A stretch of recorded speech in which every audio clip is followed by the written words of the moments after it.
Nescafe Original. Getting more from the bean for a great full flavor. The image of ground roast. That crunch. It takes a blend of the finest quality beans to really make you feel at home. Nescafe regular or green label decaffeinated. Nescafe Original. Getting more from the bean for a great full flavor. How do you convince an entire nation to switch from tea to coffee? Better yet, how do you sell coffee to a country that just hates coffee? Well, Nestle did it, making Japan the third largest coffee consumer in the world, $34 billion. That's how much Japan spends on instant coffee every year. So, this is the story of how Nestle turned Japan into a coffee-obsessed nation, and why it's one of the boldest marketing campaigns in history. Since the 8th century, Japan was a tea-drinking nation, and coffee was seen as a bitter and foreign drink that just didn't fit into Japanese culture. And the Swiss company called Nestle had a very ambitious plan to win the Japanese market. So now you may ask me, why is it even ambitious? Because Japan wasn't just indifferent to coffee, it actively resisted it. Tea was deeply ingrained in Japanese culture, from traditional tea ceremonies to everyday life. Nestle's coffee was convenient and affordable, but it was utterly indifferent to the Japanese consumer. So how do you convince an entire nation to switch drinks? Nestle didn't just try to sell them coffee, they rewired the Japanese culture itself. At first, Nestle tried the traditional marketing.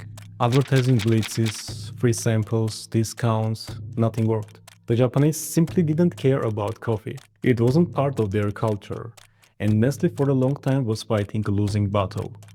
Until one day they decided to play the long game. To do this, they enlisted the help of a French psychoanalyst, Dr. Clotaire Rapaille, known for decoding consumer behavior. By the way, he was the man behind the success of Jeep Wrangler. In the 1990s, Chrysler considered redesigning the Wrangler to appeal to a broader market, focusing on adding luxury and safety features. However, Dr. Rapaille discovered that consumers associated the vehicle with the archetype of a horse. Based on this insight, he recommended design changes, such as round headlights reminiscent of a horse's eyes.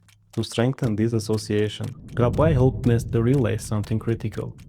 The Japanese had no emotional connection to coffee. It wasn't part of their family traditions, childhood memories, or social rituals. This insight changed everything. This is what makes marketing so powerful.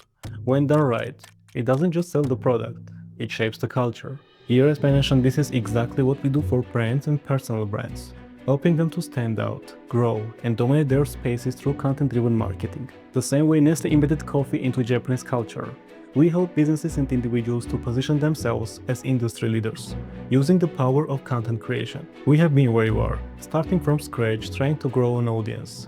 Now, with over 30 million followers across the internet, we know what works. We can help you do the same. So just visit our website or email us, and let's just create something big together. Now, back to the story. It wasn't part of their childhood memories, their family traditions, or their social rituals. To make coffee stick, Nestle needed to implant it into the Japanese psyche, starting with the youngest, most impressionable minds. Nestle's strategy was as brilliant as manipulative. Instead of targeting adults, they went after kids. They introduced coffee-flavored candies, sweet, addictive, and subtly laced with coffee's taste. Nestle wasn't just selling candy, they were planting seeds. The goal was clear, to stop the sales of coffee and imprint the taste of coffee on a generation of Japanese kids. By the time these kids grew up, coffee wouldn't be a foreign concept. It would be a nostalgic flavor tied to happy memories. A decade later, the plan bore fruit. The children who grew up eating coffee-flavored candies were now adults. Nestle launched a new wave of instant coffee product. And this time, the Japanese public was ready. Coffee was no longer a foreign outsider, it was a familiar friend. By targeting kids, Nestle didn't just sell a product, they turned the tea-drinking society into a coffee-consuming powerhouse, all by exploiting the malleability of childhood memories. Today, Nestle owns approximately 70% of Japan's instant coffee market, and approximately 60% of the Japanese households have instant coffee in their homes. So the next time you're sipping your coffee, ask yourself this question: are you drinking it because you love it? Or maybe someone programmed you?